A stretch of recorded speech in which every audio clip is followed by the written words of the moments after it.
Walt Disney World has announced that their theme park reservation process will now last all the way until 2023. Speaking of theme park reservations and getting into those parks, prices are going up. Yeah, I can't believe it either. And the city of Anaheim has approved a state-backed bill to head on over to the State Assembly, in which they may just open up Disneyland a little bit earlier. It is February 20th, 2021. My friend's Kingdom Report Live starts right now. To all who come to this happy place,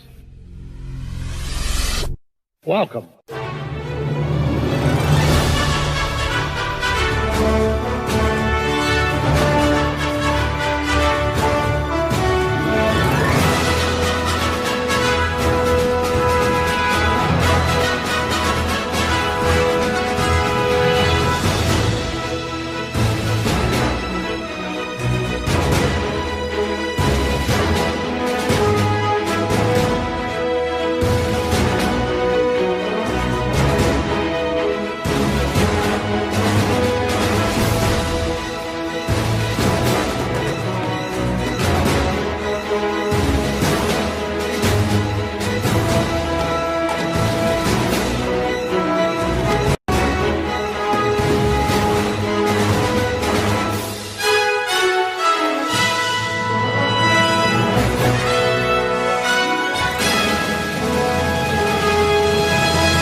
Kicking things off, as we always do, with the live look outside at the Disneyland Resort. From high atop the Hojo Anaheim Mattercam, you see Pixar Pier in the distance with that spire of Carthay Circle restaurants. Hello, everybody. Wade for the Kingdom Report, back here with you once again for an all-new broadcast in which we are bringing you the Disney news and discussion. Yes, we are, right here from the Warner Brothers Studios Media District in Burbank, California, just around the corner from the Walt Disney Studios, just up the road from the Disneyland Resort. A very big congratulations to Anthony Costarella. He is our latest winner in the Kingdom Report Live mug giveaway. Have you heard of this giveaway? I mean, it's sweeping the nation. It's sweeping the world, even. Anthony is our big winner from Westminster this week, as he has got himself a mug coming his way. Would you like to win a mug like this? I know you would. All you got to do is, as soon as this video posts following the live broadcast, leave a comment in the section down beneath my very face. And all you got to do is write the term Mickey's Toontown. That's Mickey's Toontown. That would be the phrase that pays. You need to do so. Comment that between now and Monday. That's between now and Monday, the 22nd.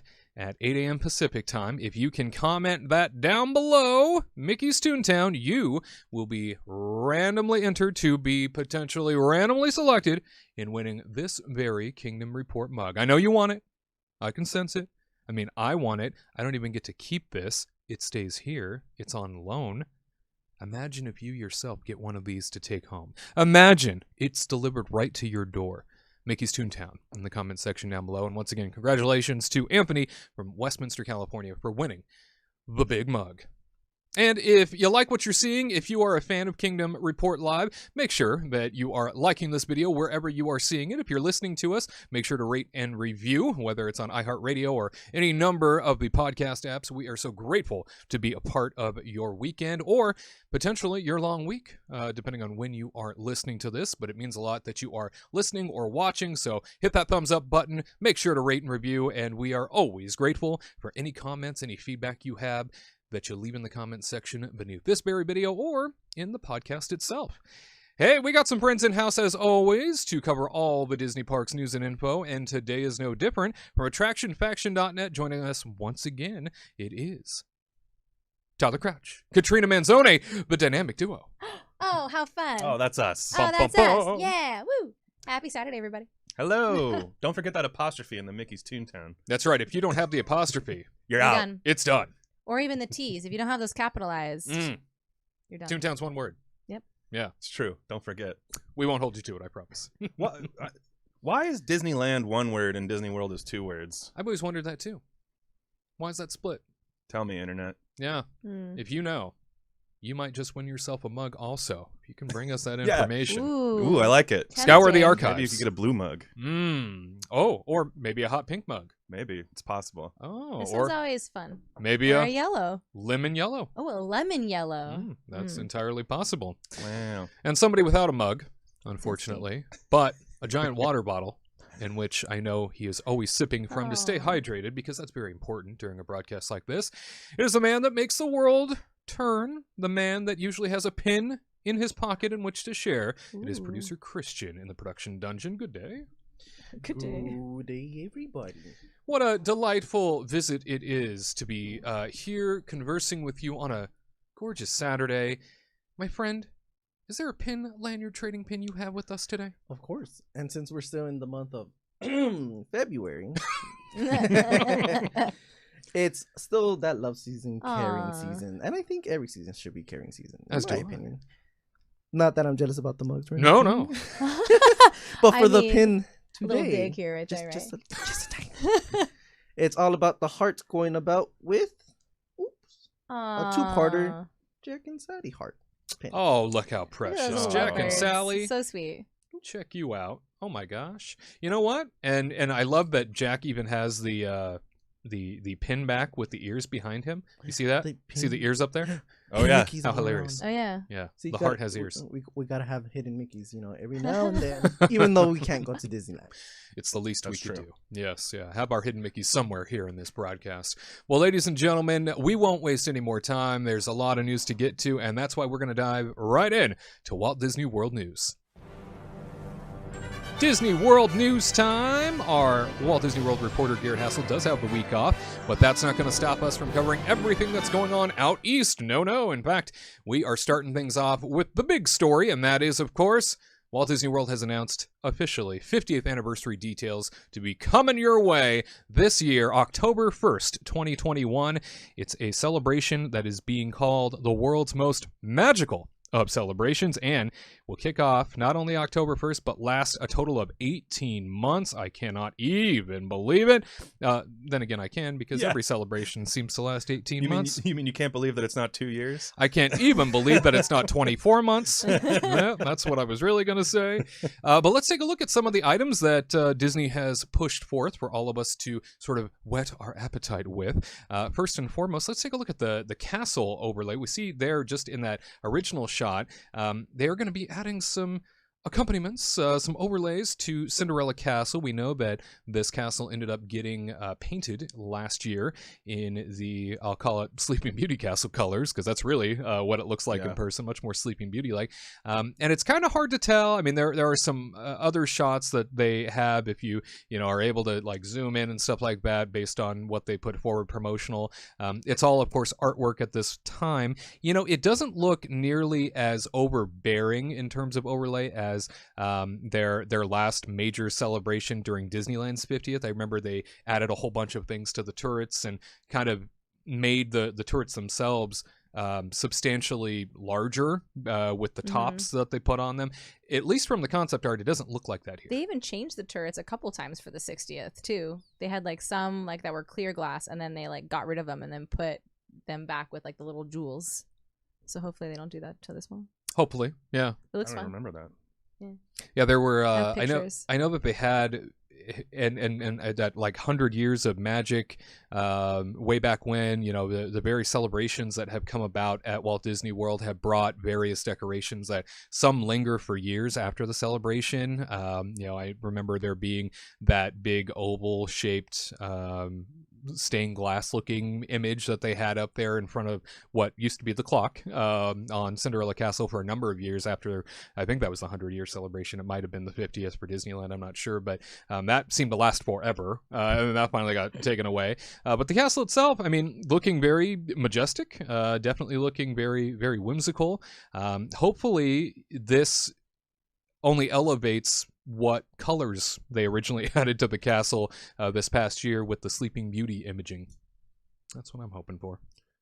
I'm check assuming out. so. I mean, I think they painted it that color knowing that they were going to put these flourishes in there. I mean, this stuff all was probably done at the same time. You know? Yeah, really letting it pop potentially. Yeah. Yeah. So excited to see that. Of course, Mickey has his big 50th attire over at Walt Disney World. It does look very different from what we remember seeing at Disneyland during the 50th anniversary. Of course, Minnie there as well with her gold bow. Is this photo from the old castle colors? No, that's No. the castle. Okay, colors. It's just looked- blurred. Yeah, it's just well, I couldn't. It just doesn't look as pink as I was expecting it. But You know, yeah, at it's different Yeah, times of the dim it day down. yeah. when that light hits it. Yeah. But there they are, looking ravishing, very colorful. And, it's funny, their attire very much represents that millennium, what do they call it? Millennial pink Yeah. Yeah. Or color. iridescent. No, don't say it. But we can't Can say. we talk about this for a second? We're canceling iridescence Iridescent. right now. It's Not not, allowed, happening. huh?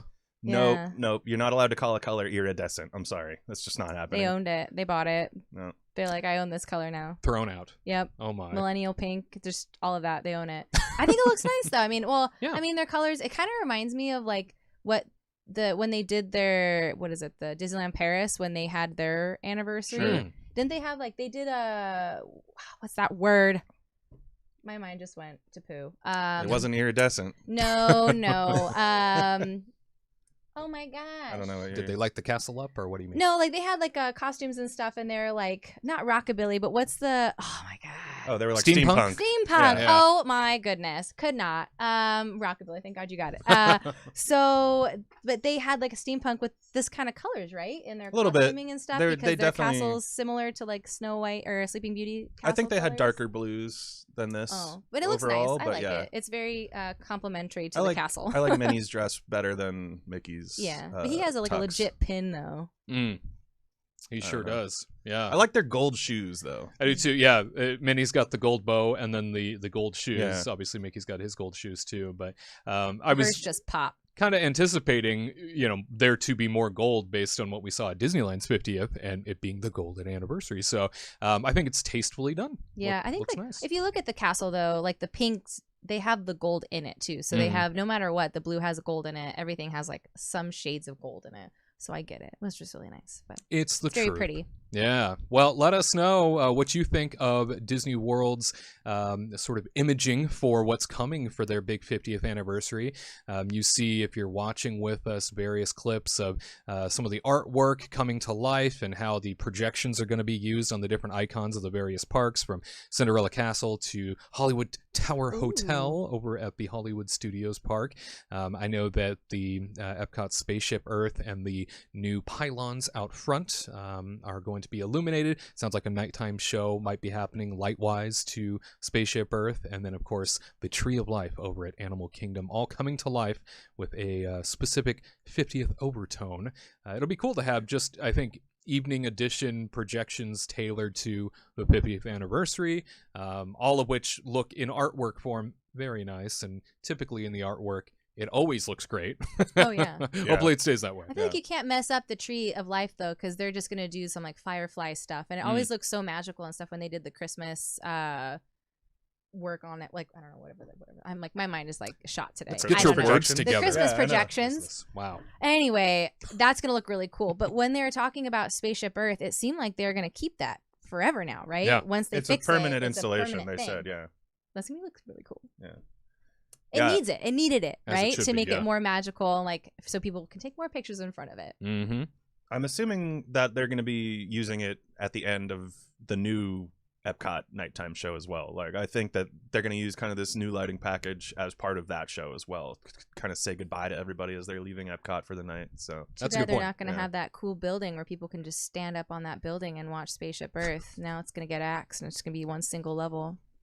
With the garden on the roof. Yep. yeah, that's Yep. not happening. Can I get a sad womp womp song Yeah, on it's it? pretty Womp womp. unfortunate. Thank you. I'm very disappointed to know that so much of that Epcot overhaul is not happening now, and I get it. Coronavirus has torn through so much of what was originally going to be offered. I mean, the fact that we're getting 50th anniversary anything at this point, hooray.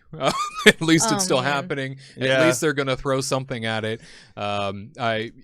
I know that they are definitely in a position right now where I'm sure the concern is, my goodness, to start such a big milestone celebration and to potentially still have capacity caps, in Right. place, and to not be able to welcome everybody the way we would like to. Yeah. I'm sure that's very taxing on the planning for all of this. And Oh yeah. why would you want to reveal something really big like the attractions that we know are being shelved right now for the sake of waiting until you can offer it up to the whole populace rather than just a small segment? Yeah. I mean, I hate to say it, but it's fun to see this stuff, and I'm not going to be as negative as I was last episode, but I just feel that like this would have been a very different announcement had there not been like coronavirus stuff, because this was really this was really a reveal of Mickey and Minnie's new costumes, and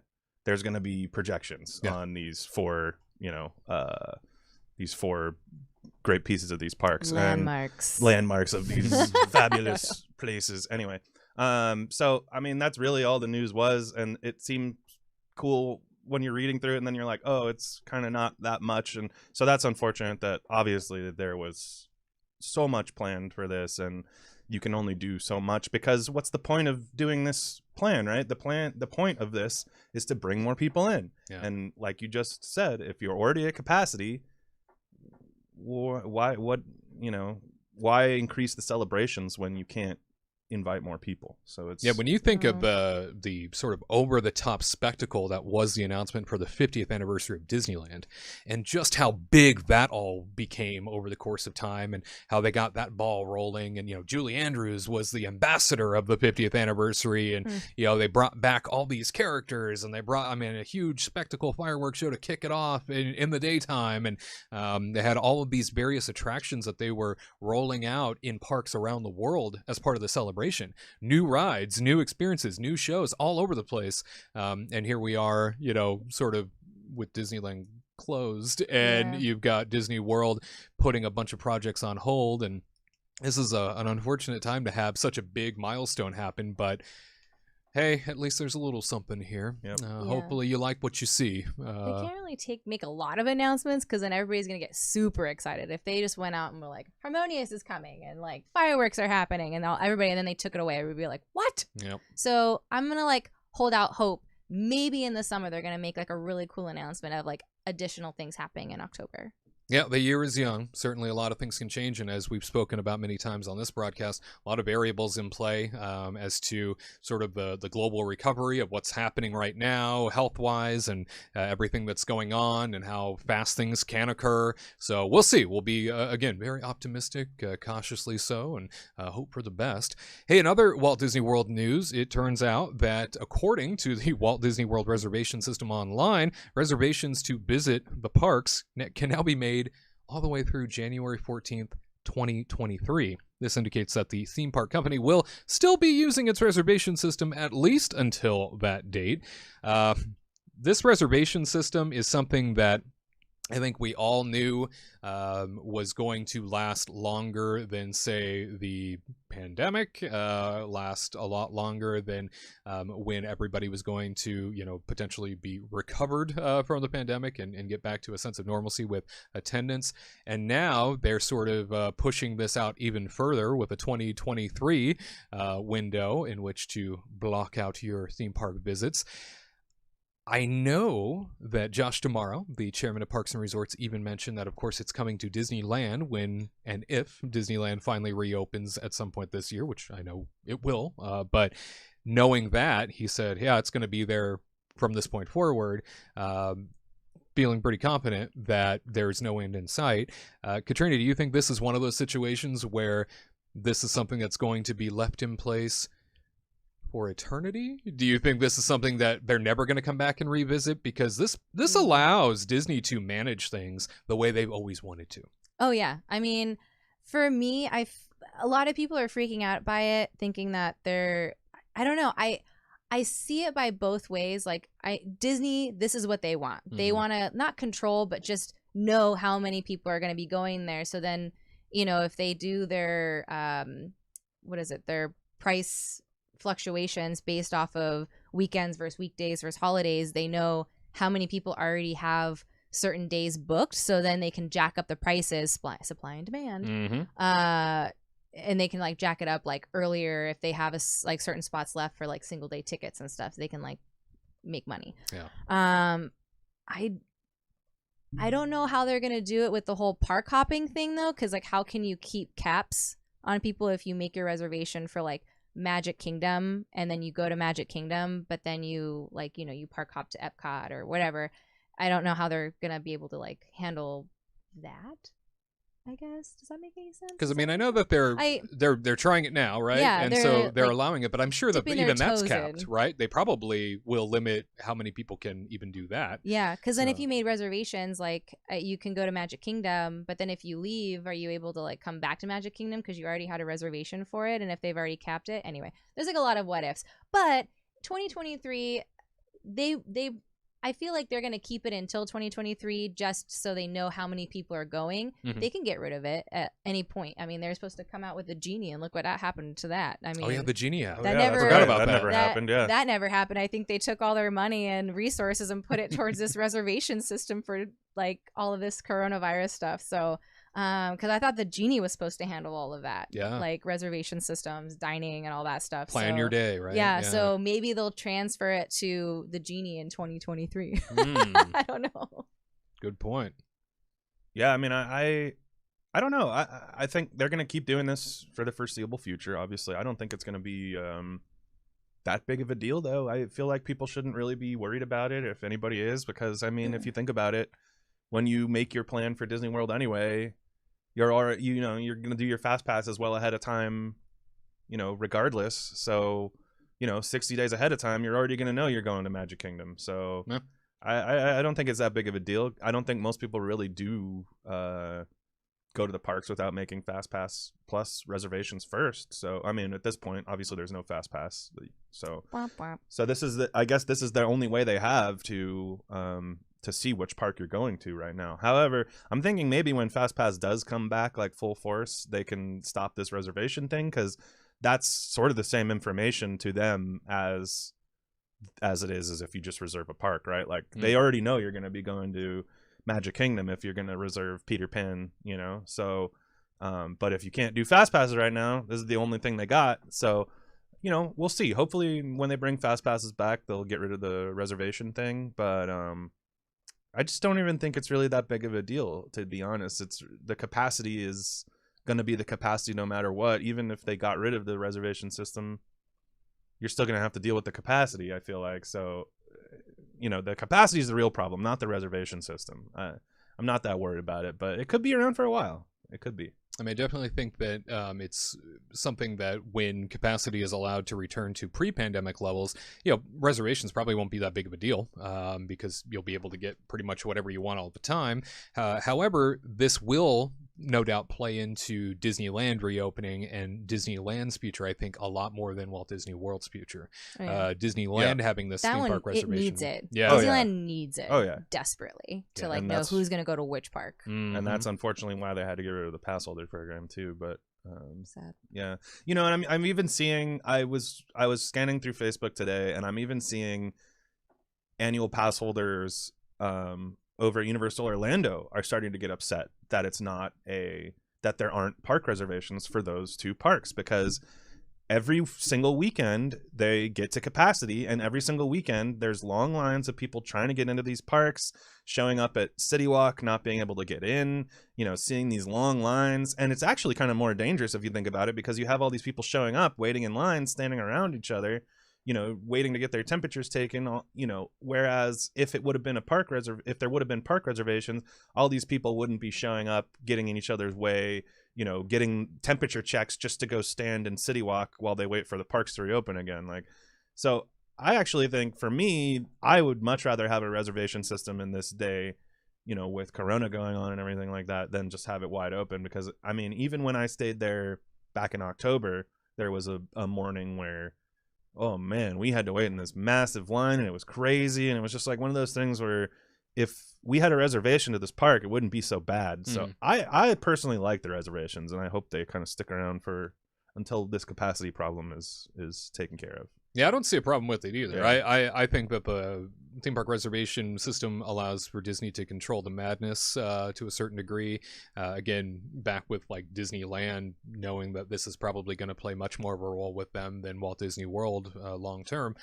Sure seems to me like this is something that can only benefit people, and it takes me back to my Flex annual pass, where I've mentioned many times on this broadcast. That annual pass required you to make a reservation anyway. It was their first sort of foray into that idea. And a lot of times I would see days that had limited availability, and that was a key warning to me as a local that had a pass that I probably don't want to be there anyway because it's going to be too busy. I looked at it as a benefit. Now I get it if you're out of state and you have an annual pass for whatever reason and you wanted to come visit. The weekend's your day to go. That's it. Yeah, then it's a you problem. Okay, yeah. Cool. Yeah, but theme park reservation is going to be around a little while longer officially, and we will see what happens beyond that. Walt Disney World ticket prices have been announced to be going up.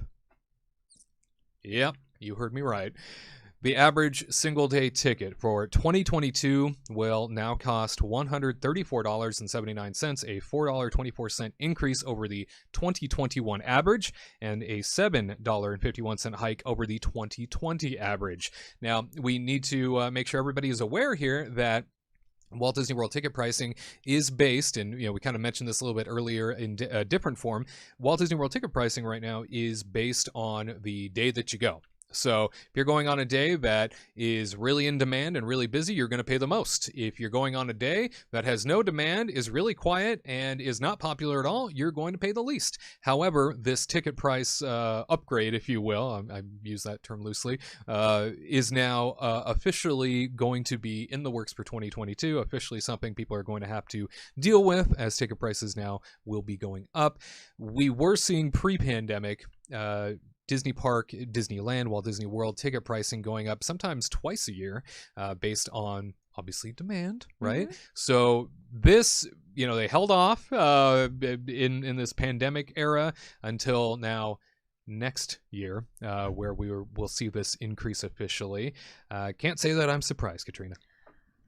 What? What? No, I mean, we all kind of knew it was going to happen, right? I mean, I'm pretty shocked they didn't try to raise their prices during the pandemic, even as so, but that was very kind of them to do because normally they raise their prices before spring break and they raise their prices before like Christmas. That's like usually the times they do it, like November, right? And so, yeah, I mean, it's going to happen. I mean, the 18-month celebrations happening, they got to make money somehow, right?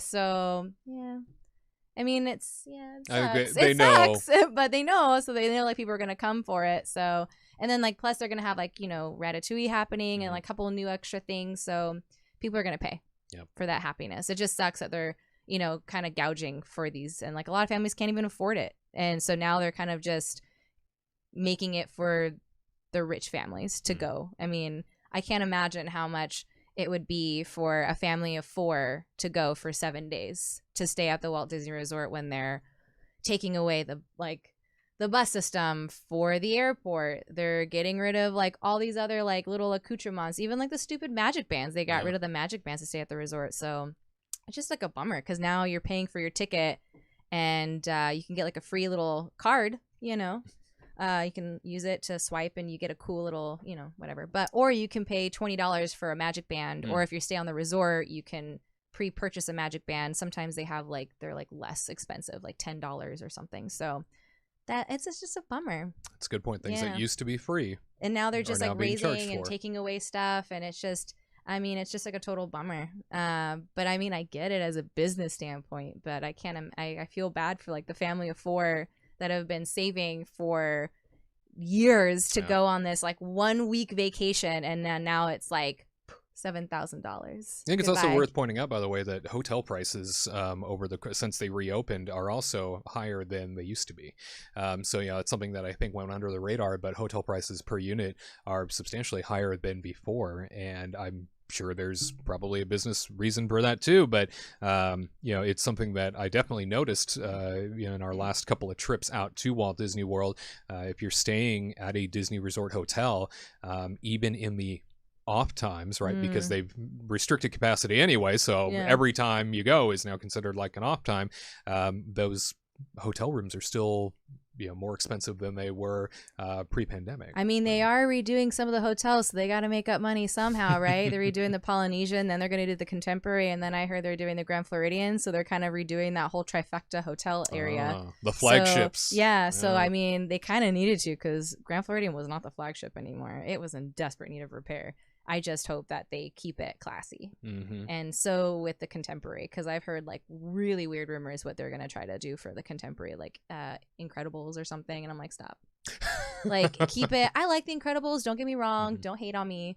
I just, no. Not for you. No, it's just, Contemporary is just, I don't know, just keep it the way it is, but just update it a little bit. I don't know. It's just like a cool, funky hotel. And then the Polynesian seems really cool. Like, I'm excited that they're kind of bringing in Moana and stuff, but just don't make it cheesy, Anyway, but they may just they need to make money for these 3 hotels because they're going to be spending a lot of money redoing all their pools and stuff. Oh, ticket prices. Tale as old as time. Yeah, this is not news. I mean, It's like when they used to come on, like it's when the news used to come on and be like, gas prices have risen again in California. And it's like, that's not news. Yeah, that's continuous. The news is if it goes down. Yeah, right. And then you're exactly. like, what? And then everybody rushes to get gas. That's just gonna happen every year, even with the Corona stuff. Of course, it's gonna happen. And we talked about it a little bit off and on, but they're pricing people out. Yep. I mean, this is like 1,000% what they're doing. They know that they can get people to come. They know they're already at capacity. So what are you going to do? You're going to get the people with the most money to come. Like, that's what you want, when you're a business like this. And it's unfortunate for a lot of families and people out there. It sucks. But at the same time, name another high-end theme park, because this is kind of the only one. Yeah. And when you have a premium product, you can charge premium prices. And I hate to say that, but that's what they're doing. Reality, am I what right? They're doing. Jeez, the truth. It's what we have to deal with. It is, unfortunately, always the case at Walt Disney World and Disney parks globally. Those tickets and those prices will always go up. Well, my friends, let us know in the comment section down below how you feel about ticket prices rising, park reservations potentially being pushed out even beyond 2023 maybe, and what you think about all of the 50th anniversary fluff. Yeah, all the goodies coming for Disney World's 50th anniversary. We would love to hear from you. Hey, you stick around. Disneyland news is next. Do you know everything the ghost host is going to say before he says it? Are you ready to thank the Venetians each time you board Spaceship Earth? Can you recite Walt's opening day dedication speech? Then join the Kingdom team today, the influential legacy fan community featuring exclusive merchandise that will alert all who've come to this happy place that you are more than just another guest. You are a trusted theme park fan. Don't miss out. Join the Kingdom team right now by visiting the homepage at kingdomreportlive.com. That's kingdomreportlive.com. And now, back to the magic.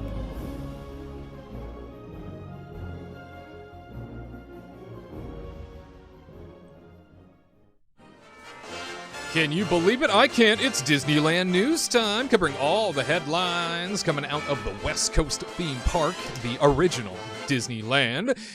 Hello, my friends. Wade joining you here for all of the headlines alongside Tyler and Katrina to discuss what's been happening with the news stories coming out of the original Magic Kingdom. First and foremost, if you haven't heard, well, our friends at Disneyland are officially reopening California Adventure in a food event capacity. In fact, this food event capacity is going to be a bit unique. They're not even calling it a festival, but a Facebook post from Workers United Local 60, a union that represents many Disneyland Resort cast members, has revealed some more details about exactly who will be going back to work, and thus exactly what areas of the park will be open as part of this special event. In short, the entire park, save the as yet unopened Avengers Campus will be available for guests to wander through and buy food and drink. According to the Post, Cars Land, Pacific Wharf, Pixar Pier, and Grizzly Peak will all be opened for the event. In addition, at least 6 booths likely offering special food and drink items will also be in place. Of course, Buena Vista Street, which had been opened to downtown Disney guests, will be a part of this event as well, something that we had been talking about for several weeks here as to how they were going to make that happen. This means that said street should now be closed off to guests who don't buy tickets to the event. That's not exactly shocking. Buena Vista Street is the entrance point at Disney California Adventure. It should be essentially impossible to make the rest of the park available to ticketed guests while leaving that open to downtown Disney visitors. This all coming from a writer at cinemablend.com. I will mention that as something we had pointed out before in discussing the original news that this was happening, was mainly that there was a way in which they could do it. So not entirely impossible, as that writer says, but potentially opening up the floodgates nearest the Grand Californian entrance next to the World of Disney doors into downtown Disney could have been a separate entrance entirely for this special event, but it sounds like potentially that's not happening after all, and that California Adventure will be opening up in a limited capacity with 6 food booths. I kind of anticipated a little more than that, though, Katrina. When I read it, I was like, 6? Yeah. What? That's it? But again, if they're opening Carthay, like if they're opening Carthay Circle to the public or like to the ticketed event and possibly Lamplight Lounge, and they're opening Cars Land and they're going to have like food options there and all this other stuff, if they had like a full on like maybe 10 booths, 10 to 15, no one would want to sit at Carthay and have like, like tapas, or no one would really want to go have like a full on dinner at Lamplight Lounge. And then you're hurting those restaurants. And then I just can't imagine. And if they decided to even open up the Trattoria too, I don't think they were doing that. Did they announce that? I don't know. But if they decide to try to open these like little by little, I think it would just eat into the food booths. But hey, at least you guys got food booths. At least you're able to walk around Cars Land, because that's like the coolest spot to go and just kind of like walk around and just enjoy the splendor. So I'm excited about it. I'm curious how much it's going to cost. We heard your prediction the last time, hey, right? Listen, like $60 is like I think that's like fair. Yeah. $60 is fair, and like with 6 food booths, I even doubt they're going to give you a tasting card. Like, yeah, I don't think so. There's no way. Like 6 food booths, if you even had like 5 choices, even 3, it would be kind of like very far stretch, like or maybe they're like, you're able to like go to like get a hot dog or something at Award Wieners or whatnot. So you think they're going to charge you $60 to let you into California Adventure and not give you anything on top of that? Yes. They might give you a lanyard or something. If you could only see Tyler's face right now, he's just like, if that's the case, I just don't.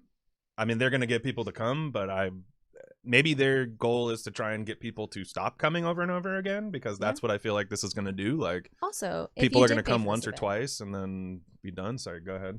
If you did pay for this event, are you parking at downtown Disney parking, or are you going to be parking at the parking structure and walking over? Because now you're paying $10 to park and you're paying for getting into the park. Are you going to get a free entry? I have questions. Yeah. I need answers. A lot of unanswered at the moment. Josh, call me. Call her. $60 is fair. People are going to pay the price to walk in and go see, like you're seeing, like Cozy Cone right now. Who would pay? I was saying, like, when the lockdown happened, I would pay so much money just to walk down and go get a Cozy Cone macaroni and cheese thing, and like mac and cheese cone. Yeah, your mac and cheese cone. Like, now's your chance. $60. Yeah, but you would do that once, wouldn't you? I just feel like most people would be like, okay, I'll do that once, and then. I think that's their point. They don't want. That's what I'm saying. Is like, are they trying to get people to stop coming? Because it's wham bam, thank you, ma'am. Yeah, that's what it's kind of seeming. That's like. Their motto, right? As soon as you walk into the door, like you scan your ID badge, and it's like wham bam, thank you, ma'am. Yeah. Picture a Stitch next to it. You've been soaked. I just feel like Stitch has to be a part of this for some reason. I don't know why. It just sucks because it breaks my heart. Because we're so excited to go to Carthay again, and we were able to go back a couple times now, and it was just so great to just, hey, I have a reservation, let's go have like a really nice like lunch or a dinner, have a couple drinks, walk around a little bit, kind of soak it in, and then leave. That was it. And then now we're not going to be able to do that because how can you possibly pay $60 a pop multiple times? Yep. Completely agree. I mean, and we spent a lot of money. I mean, I'm not trying to say how much it was or anything, but we spent a This is good like deal Trader of money. Sam's over here. I know, yeah. My Sinking chair down. is shrinking. I don't know what's going on. Sinking into the ground here. Gosh, what was I even saying? Wow, Carthay that totally. Circle. I don't know. Yeah, something about Carthay. Going back. Gosh. Going back I to- was gonna say, like, we've, the first time we went back to Carthay, like, it was not cheap. Like, we spent a lot of money, and you're telling me you want me to now spend $120 to get us in there just so I can spend more hundreds of dollars? Like, I'm like, that sounds really bad, but we'll see. I mean, I feel like they made more money. Like, I mean, hey, if Josh can call me and tell me this is true, I feel like they would make more money on their reservation system that they have now at Carthay and for the restaurant alone, and able to bring and like expand and like bring in more people to work for that section than do a food event and have 6 booths and have all these things open, and then Carthay, and then how much can people possibly eat? Right. Like, so you're going to be eating at these food booths, you're going to munch around everywhere, and then go to Carthay and what? Just not like, you're just going to like sit there and have a drink, and you're not going to order as much, or just like a food item and all share or something, you know? Like, I feel like you're not going to order as much if you paid in for this event versus having these reservations. Because like, I mean, I have a couple reservations coming up now, and I'm like already looking forward to the salad. And my drinks and the delicious fish. I have to recommend the fish. It's delicious. I can't believe they make it in like the little oven, the little downstairs turbo chef thing. Yeah, all the food that they make. Insane. For What they anybody cook that in doesn't there. know, they're using these things called turbo chefs, which are basically oven microwaves, and they use toaster them oven. for everything. Wow. Oh my god, the lamb? Downstairs, and it's actually Perfect. kind of incredible. They And it can works, do huh? Yeah, Oh, it's actually kind of That incredible. fish was so good. I had the the lamb. salmon, the Like, I can't snapper. believe they can cook lamb in that thing. It's like really weird. Oh my But- gosh, Wow. it. What a I mean, it's positive. phenomenal food. Nonetheless, it's a little expensive for what it is, but it's delicious nonetheless. And you know, like just like the hosts, the servers, everybody, the ambiance, just like you're there, you're like, oh my gosh, this is great, and then you just get emotional and stuff. And then Lots just of you want to tears. hug everybody. You're just like, oh, thank you so much for being back, you So guys. And glad you're like, you're please here. don't touch me. 6 feet. Corona. 6 feet. Well, it's nice to hear that. I mean, this event is finally coming online. As we've said before, it's great news to know that they're going to finally do something. We've been waiting, but we would love to hear what you think when it comes to this idea of 6 booths online and a handful of lands and spaces that you can sort of explore without attractions and without rides. And who knows if any entertainment might be mixed in here and there, but as Five a, and dime. it would be nice to For the see love that. of Oh, mostly kosher. Oh yeah. Bring them on. Oh man, can I quickly like maybe guess what foods they're probably gonna offer on the food booths? Go for it. What do you think? Macaroni and cheese, Yeah, some always. sliders, and a macaron. Yeah, that sounds so Yeah. spot on. Yeah. I bet you're absolutely right. Two kinds of macaroni and cheese. Yeah. Let's just call it, okay? There's got to be an Impossible Burger in there somewhere. Maybe a mac and cheese booth. Yeah. And Just a- all things mac and cheese, right? Yeah. 3 or 4 times. Anyway, Yeah. so that's my Good pick. Well, another Disneyland news, the Anaheim City Council is backing a bill that would require Disneyland to reopen earlier. So we've spoken about this before, and the Los Angeles Times writes it up very nicely, saying that the Anaheim City Council is backing a state bill that could allow Disneyland to reopen from its pandemic closure earlier than expected. The council voted 6-1 in favor of supporting the Assembly Bill 420, which was introduced earlier this month by Assembly members Sharon Quirk Silva, who serves North Orange County, and Suzette Valadares. I never say that right. The bill would allow larger theme parks such as Disneyland and Knott's Berry Farm to reopen after meeting the same requirements as smaller amusement parks. The state's theme park reopening guidelines hold that a larger theme park can reopen at only 25% capacity when its county is in the minimal tier, or minimal tier of less than 1 new COVID case per 100,000 people per day and a coronavirus positivity rate of less than 2%. So Anaheim City Council essentially just coming in here behind this bill that was presented and saying, we agree. We agree. We approve. Let's do this. Yeah. Yeah. They're like, we need money, please. Yes. Let's make that happen. Let's yeah. do this. Nice to see that they're on board. I didn't think they wouldn't be. It looks like one person abstaining there on the council, but the majority of them all saying it's time. We can do this safely. They've proven it out east, and let's get things back on board. Not just Knott's Berry Farm, obviously, also Universal coupled in this bill, and I know we saw Tyler this week also. Yeah. Six Flags just sort of come out and announce. Come hell or high water, they're just opening. Yeah, Yeah. yeah. Yesterday on Twitter, literally Six Flags Magic Mountain was just like, we're opening in spring with rides. And so, okay, more power to you, Yeah. Six Flags. I would love to know what they know, because it was a really weird thing to come out. I honestly, Tiki Andy pointed it out to me yesterday, and I was just like, excuse me, what? I don't know what they're talking about, but I mean, I don't doubt that it can happen, but I don't believe that somebody told them that it was like, oh yeah, this is a for sure thing. Yeah. And they were like, oh yeah, hey, just so you know, we're big fans of Bugs Bunny, so instead of going to over to those Disney guys over there who have that mouse fella, we thought we'd tell you you're opening first. Good job, Six Flags. And then, yeah, cool. No, that didn't happen. So it seems like it's just gonna happen for them. So they're just gonna throw open those gates apparently, and whatever, they did say in their story that.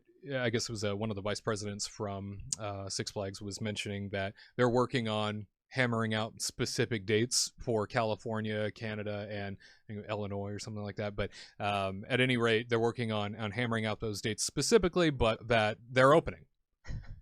Okay. Yeah. Is Okay, it that do little it. old dancing man that's just like, what? I'm gonna tweet. He's like, I don't care. He's like, I can't hear anything anyway. I've got this music all loud. I'm old. I'm just gonna keep on He's like, dancing. I'm gonna tweet. Yeah. See? And then he made the announcement. Yeah, They're he's like, been "Dang waiting." it, old man, and then he's just dancing away. So we have good news on the front that Six Flags basically says to hell with you, we're opening. We have good news that the City Council of Anaheim is supporting the state bill to override the governor's power in this capacity and moving the tier system, if you will, to allow Disneyland to open a little bit sooner. Good news, especially Yay. given the fact that we've seen Walt Disney World has been able to do this safely for months since last summer, and now Disneyland might finally have that opportunity. We will see when that vote happens, what occurs, and just how fast they can move into that position. The Orange County Register has an interesting thing that they've pointed out recently with the surveys that have come out to annual pass holders abroad who might be annual pass holders for Disneyland. Surveys have come out sort of asking people's feedback on what they would value when it comes to a new annual pass and sort of what's important to them. The writer for Orange County Register says that the coronavirus pandemic could bring an end to monthly payments for Disneyland annual passes and eliminate a budget-friendly practice that has been blamed for a surge in overcrowding at the Anaheim theme park, saying Disneyland is considering discontinuing monthly payments for APs, according to pass holder surveys conducted by Disney. Disneyland, California Adventure, and other California theme parks are unlikely to return to full operation until spring or summer under COVID-19 health and safety reopening guidelines issued by the state. Disneyland has been surveying pass holders by email to determine the most popular option combinations and price points for a new membership program that will replace the former AP program. The surveys, along with extensive qualitative research, will offer consumer insights to help inform the development of future Disneyland membership offerings designed to deliver choice, flexibility, and value, according to Disney officials. The Disney Annual Pass Survey question asks, imagine that monthly payments were no longer available at the Disneyland Resort in California. Which one of the following best describes what you would have done? And then the options are: would not have a pass, would keep the pass but trade down to a less expensive version, and would keep the pass and stay at the same level.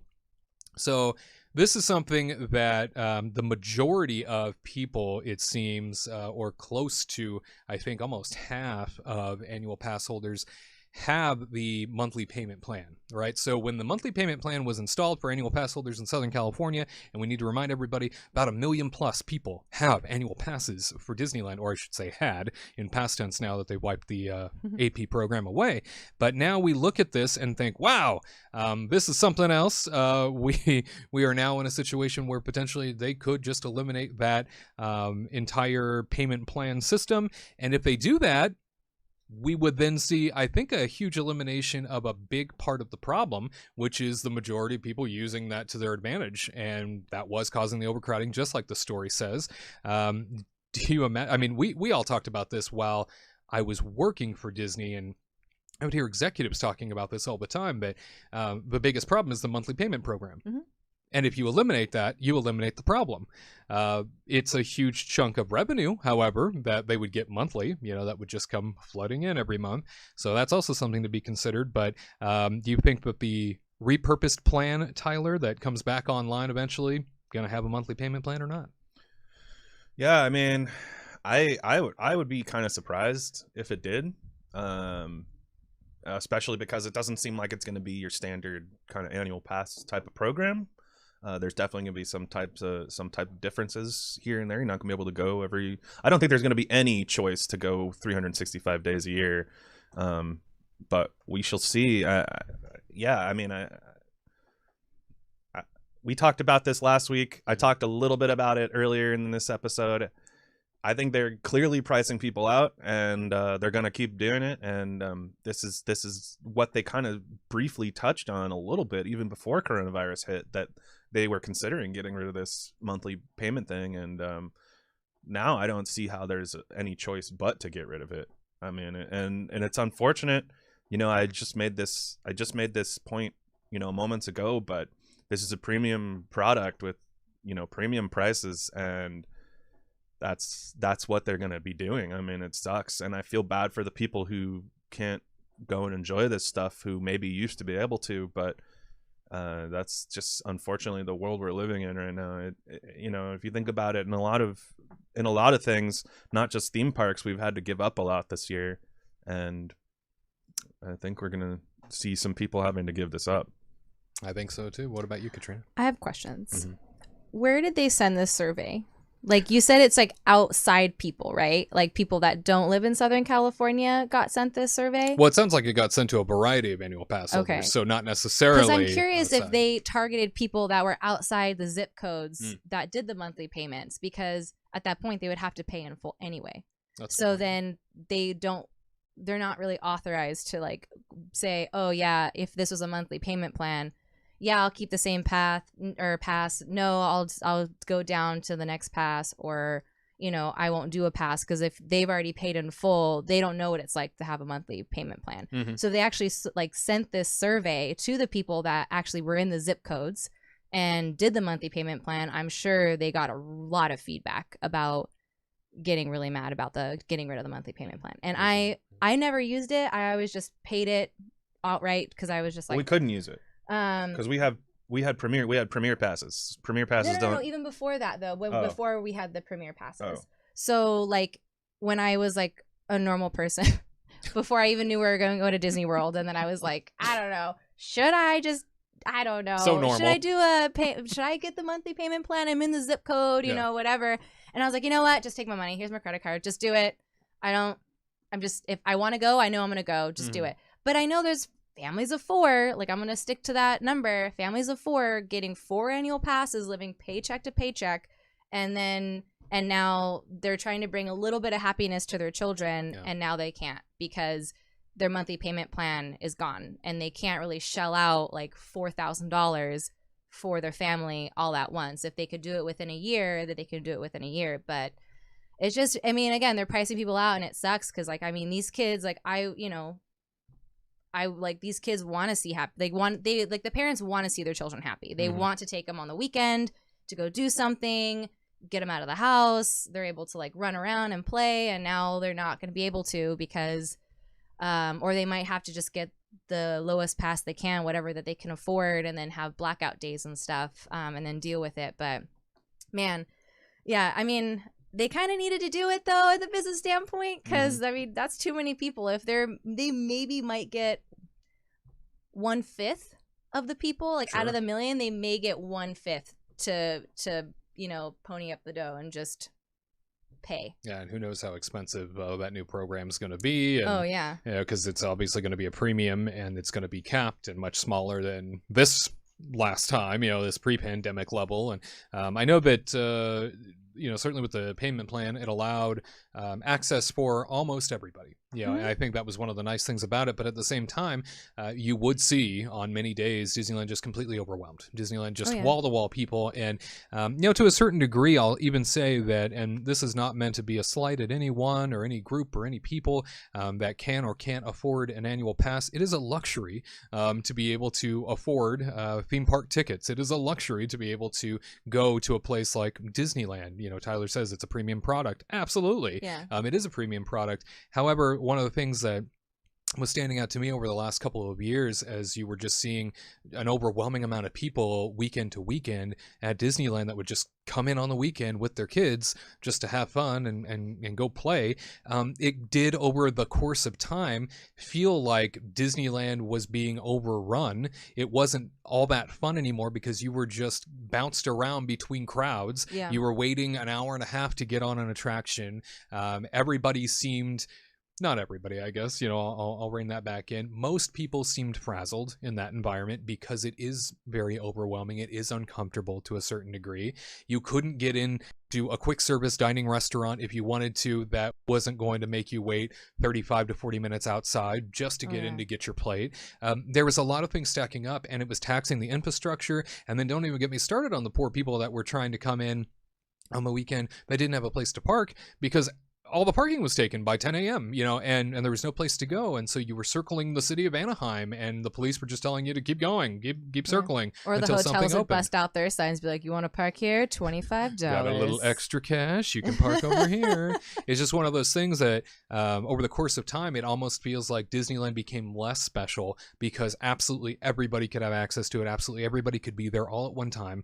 And it wasn't the experience that it should have been in the long run because it was overwhelmed and they couldn't provide to you the same sort of experience. And, shame on the executives that allowed it to get that way. Yeah. Because you want a premium experience, you're paying for a premium experience, you should expect one when you're paying for it. And if you're not getting it, something needs to be done. Sounds like something's finally being done. I'm actually I agree with you 100% on this.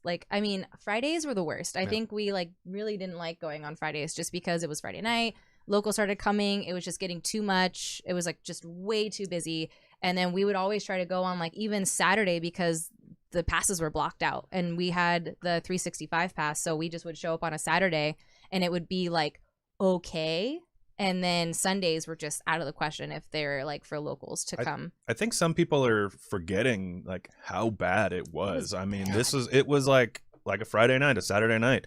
The entire first half of Disneyland is inoperable. I mean, there's nothing anybody can do because there's just too many people. Especially food and wine time. Mm-hmm. And I felt bad for every single cast member who was thrust from their custodial job, from their attraction job, from working at, Plaza Inn, anything. They were all just thrown, hey, take this orange wand and get out there and make sure these people walk left, not right. And that was dozens and dozens of cast members every night had to be thrown into the thick of this stuff. Yeah. And it needed to be done. And it needed to be done because that place was not built for so many people. So unfortunately, we all love this thing that is not, it's not big enough for all of us. It just isn't. And, especially with this coronavirus stuff, we have to take it down a notch, everybody. And it sucks. I feel there's I see somebody in the chat right now, Bobby, the Disney dad, he says he used to go, with his family and he would do the AP thing and it was $4,000 all at once.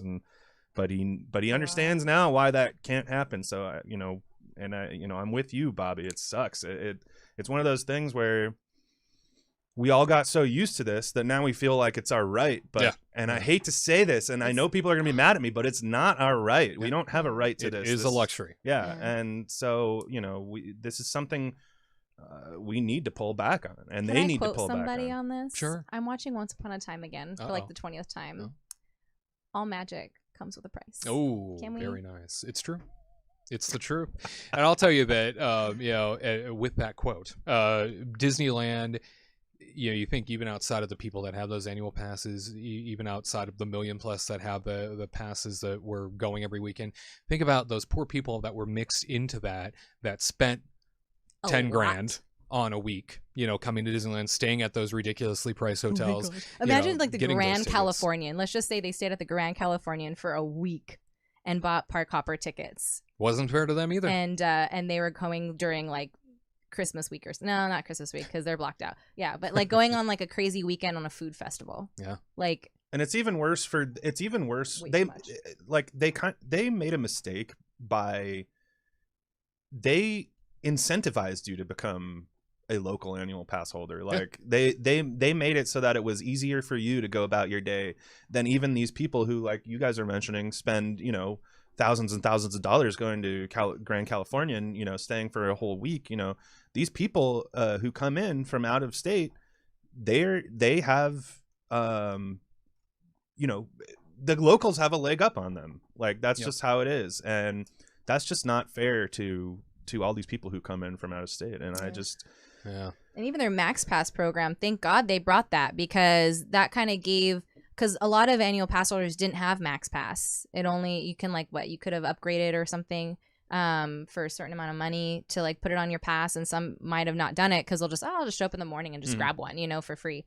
And then people that actually like did pay for a daily ticket, paid the 10, now 15, was 15, who knows, probably 20 now, for the Max Pass. And like, so you're paying like $130 for like a 1-day park hopper ticket plus $15 for your Max Pass.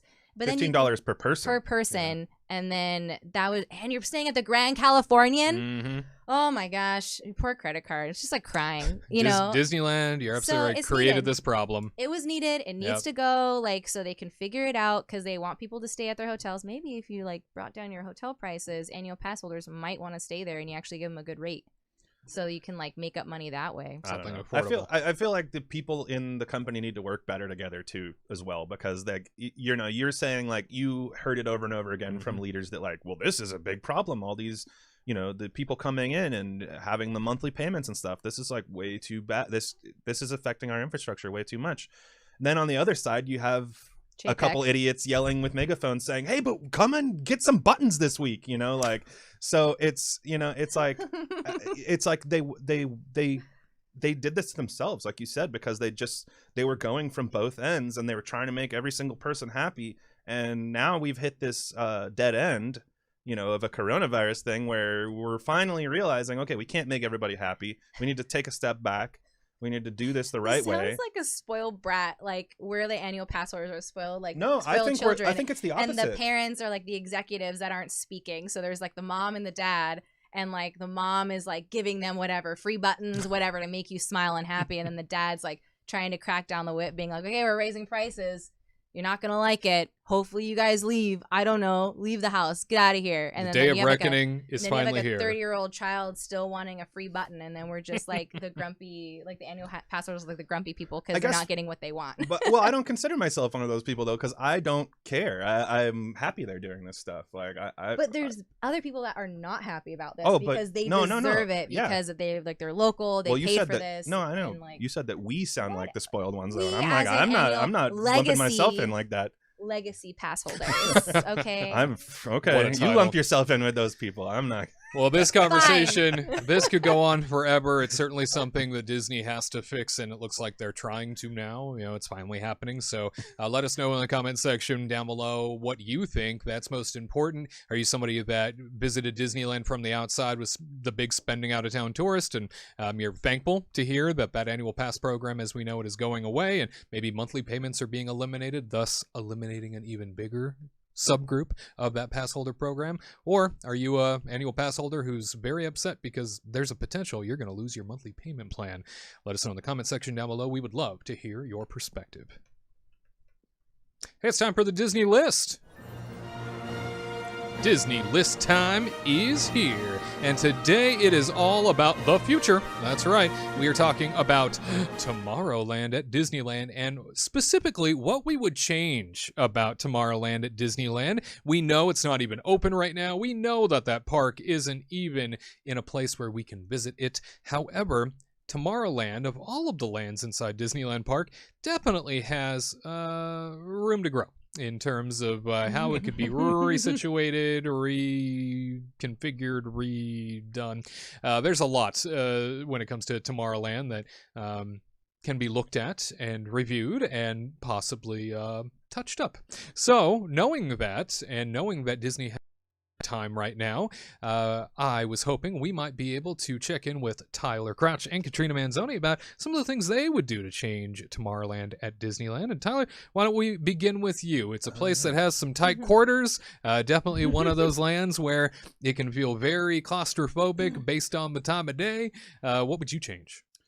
So, yeah, I mean, the first thing I would change is, I mean, we're kind of watching this little video right here, and the first thing that I saw was kind of the people mover moving around, and the Matterhorn coming, or Matterhorn, I keep doing that, the monorail coming through, and like the Astro Orbiter was spinning on, you know, on the top of the people mover station and everything. So my first number one thing I would do to Tomorrowland would bring back all of the kinetic energy that was originally put in there and then gradually yanked out over time because money, we like it, so we want to keep it. And that's, you know, so that's really, I just think if they brought a lot of great things, a lot of movement. See, look at this beautiful, look at everything moving. Everything feels so alive. Like, look at this. Early Tomorrowland, yep. Yeah, and it just feels so stagnant and concrete at this point. So really big bummer that something that's supposed to be full of wonderment and cool stuff, just you walk into it and you feel like, ugh, here is a corridor of doom right here. Oh my gosh. Wow. So number one, put it. Can we make t-shirts of this? The Corridor of Doom. Yeah. Tomorrowland. So number one, add some movement, add some kinetic energy, get that stuff in there. My second thing that I would love to add to Tomorrowland would be kind of a different aesthetic. Actually, I would like to see more of kind of a 60s kind of vibe. Like, sure. If you think about, I mean, we talked about like The Incredibles earlier. Like, I would love to see more of a modern kind of style come to Tomorrowland and kind of give it that 60s space feeling. You know, I would love it. I would love it to feel like, oh gosh, Lost in Space, or you know, like how the robots looked. You know, I want it to have that old but retro future. Yeah, retro future. Yeah. Like, Ooh. I think that would be really neat. That would really kind of take it to another level, because right now, again, like I've already said about 7 times, it just feels like concrete. Sure does. Now, the third thing I kind of struggled with, I think I'm just gonna say it. Say it. Uh-oh. Get rid of all the Star Wars. Whoa. Take all the Star Wars out of Tomorrowland. And I'm not saying get rid of Star Tours. I still want Star Tours is a fantastic attraction. It's great. I love it. I think Star Tours needs to be somewhere else, though. And I don't really know where you would put it, I guess. But I'm just like, you have Star Wars, you have Galaxy's Edge. Don't make Galaxy's Edge, you know, and then over here. Oh, but over here is like Galaxy's Edge Light. Yeah. Like, you know, like it shouldn't. I agree. It has a home. It shouldn't be that. Yeah. You know, so anytime I see Star Wars stuff in Tomorrowland, I'm kind of like, it's, you know. And by the way, like, I'm gonna get real geeky for a second. Come on, all the movies tell us a long time ago. Yeah. Right? How's this futuristic? How is it futuristic? This happened a long time ago, everybody. In a galaxy far, far away. So I hear. So come on now, they didn't even have cell phones in Star Wars. So and 1980s TVs. Big bulky things. Yeah, exactly. So I don't know. I just think like a reimagining of what Tomorrowland is trying to be, like, get rid of the Star Wars stuff. You know, Tomorrowland, when it was first imagined, I think was a lot about transportation, how transportation would affect us in the world, you know, in tomorrow days and things like. So that's what it was about. Freeways, like that's why Autopia's there and stuff like that. It was about new transportations like the monorail. I think just get rid of the Star Wars stuff, change the focus away from transportation, bring a little more kinetic energy to it, and I think that's what we could do to make Tomorrowland better. Great plans. What do you think, Katrina? Well. After that Star Wars trashing. Whoa. Oh. So I was. This sucks. We have like the same ideas. So I said to bring back the People Mover because I want that energy. I True want fan that favorite. moving. Yeah. And then honestly, I was like, if you don't know where to put Astro Orbiter, get rid of it and create more walk room because I hate it there. Yes, There that's is another one. Nothing. So bad. It is such a bottleneck. Yeah. I hate it. If you know, you know. And then Terrible placement. it's the worst. Yeah. And then they also tried to it like also- take away the French fry rocks to like add in another area where you can't move because it's grass that you can't walk on to Yeah. get somewhere. So Yeah. you just made it even worse now. That was weird. That was Like- they're like, oh, we're gonna open this part up, and then they just put grass there. It's Yeah. like worse than it was before. So like, now what you're are just they making doing? more problems for people like hovering around it and like putting children in there during like parades or fireworks or Yeah. something, you know? I'm like, what do you guys do? And it also encroaches on Main Street. It does, yeah. You know, it's like it's not. It just doesn't feel right over there. It's just too big. It's like the one entrance to a land that is just like If they just in your got face. rid of the grass area and like just made it cement, they would have had better walkways to like move around people. Anyway, Yeah. and then my third one, honestly, it was for Star Wars to be gone, except for Star Tours. That should stay. I think it's always really fun. But the back, what is that back area called? That used to have, Bay? yeah, Launch Bay.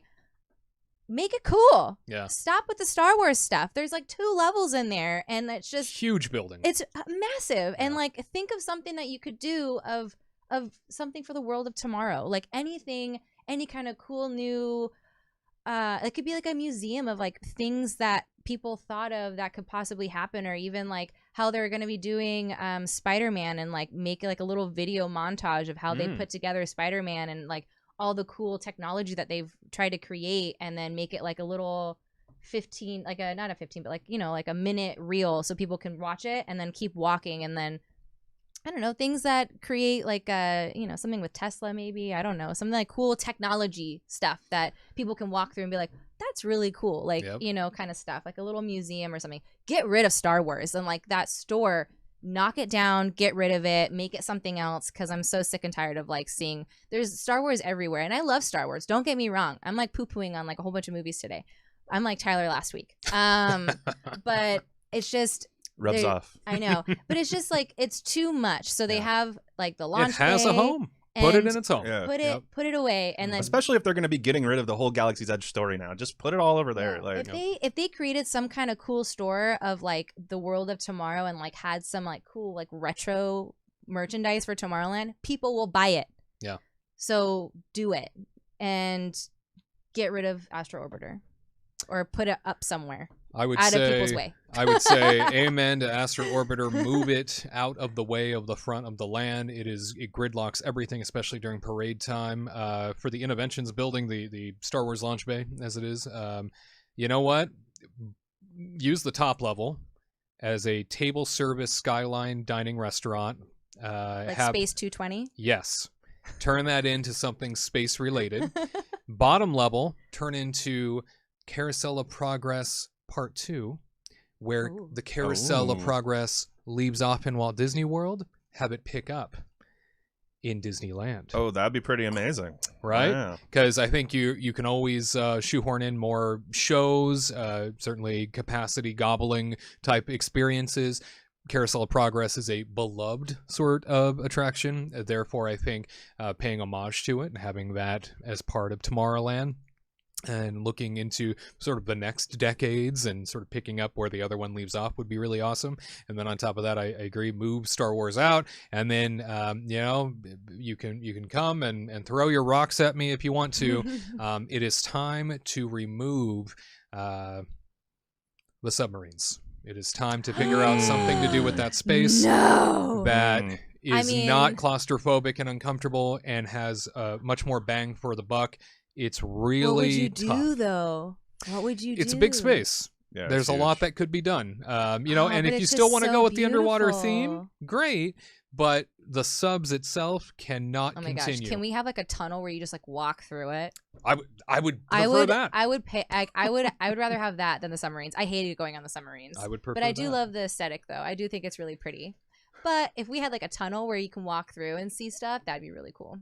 See, I struggle so much on those submarines because I think that ride system in general is just so freaking cool, and the fact that it's literally like an underwater dark ride, like there's nothing, I can't think of any other ride like it, and I think Legoland has something similar in a way, but it's, you know, it's just one of those things where when I was a kid, I swear, and this was before it was Finding Nemo, right, but when I was a kid, I swear we were diving in a submarine and seeing sharks and like giant squids and stuff, and they just, you know, they've changed it up obviously since I was a little kid, but it's just one of those things where it captures your imagination and fully engulfs you to such a level that I just love it so much. But I get it, it's an operational nightmare and all those things. Well, and it loads so slow. I think that's the other part of it is, like, you know, there's so much that could be done with the ride itself, and if it could be improved upon, if it could be enhanced,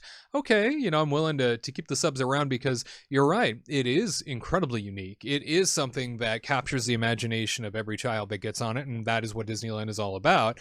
However, the wait times, even pre-pandemic, were just so low. I mean, people aren't interested in it anymore. Unless it was a really busy day, and then you saw like a 60-minute wait, and you're like, ooh. And that's it's a mainly busy because they can't day. load it fast enough. Yeah. You know, so if they were able to figure out a better ride system or something else in terms of just creating a better overall experience, then let's do it. But Undersea dining. well, that could be fun. Well, I'm still sticking with my Skyline restaurant okay. on top of Interventions. Let us know what you would do when it comes to Tomorrowland and some changes you might make to the future at Disneyland. We would love to hear from you. Leave it in the comment section down below. And if you like our discussion, make sure to hit that thumbs up. We always appreciate it. Lets us know that you are indeed engaged, and we should continue doing content more like this. Stick around. Kingdom Report Live finishes up next. Hey Kingdom Team, do you need more magic in your life? We understand, which is why we connect you to more of what makes you happy 3 times a week. Catch our theme park coverage, vlogs, and reviews every Tuesday and Thursday. And experience the Kingdom Report Live, streaming every Saturday at 3 p.m. Eastern, 12 p.m. Pacific. That's new content every Tuesday, Thursday, and Saturday, crafted with you in mind. Don't miss out! Be sure to subscribe and activate notifications at The Kingdom Report on YouTube, and catch every update throughout the week at Kingdom Report Live on social media. See you there!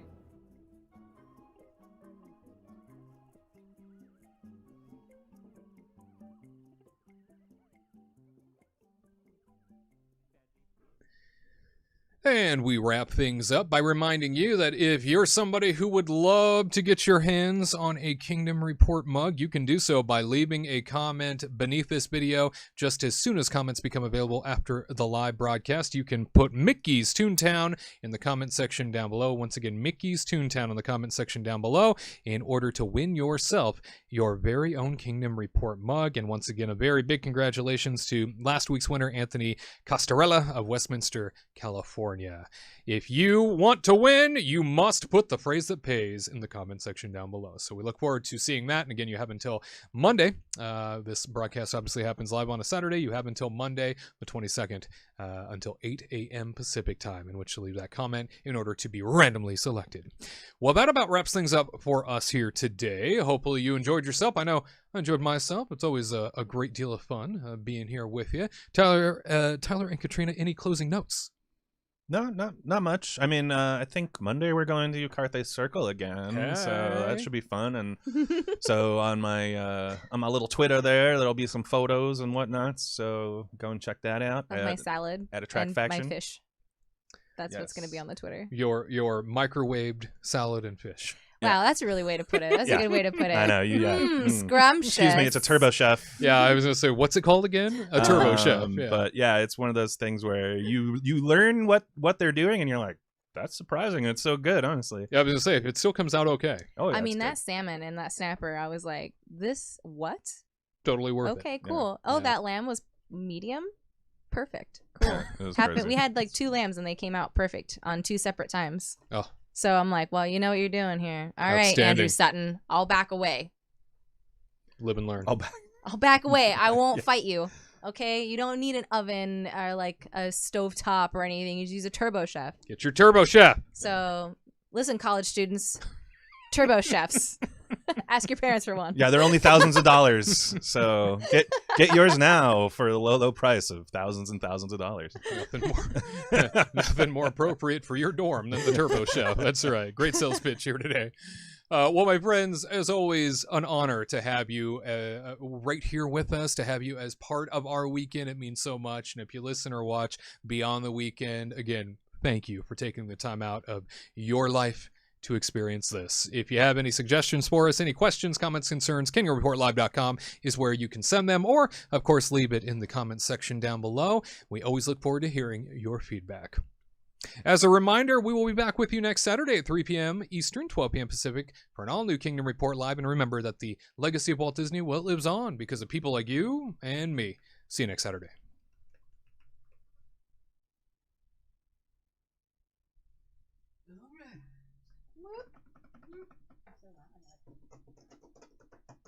I like the top. I think so, stay. I'm a topper.